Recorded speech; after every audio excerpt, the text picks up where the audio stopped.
Not to go anywhere yet. I turned my car back off because I'm pretty sure I saw a park bench right in front of Naked George's.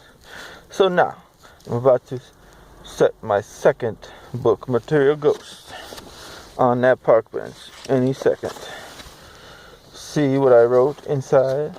To whomever finds this book, Happy Black Friday. Hey, Bill. Yes, and some shameless plugging in the back of the book. Let's go drop this motherfucker. Hope I don't get caught. Black Friday, bitches.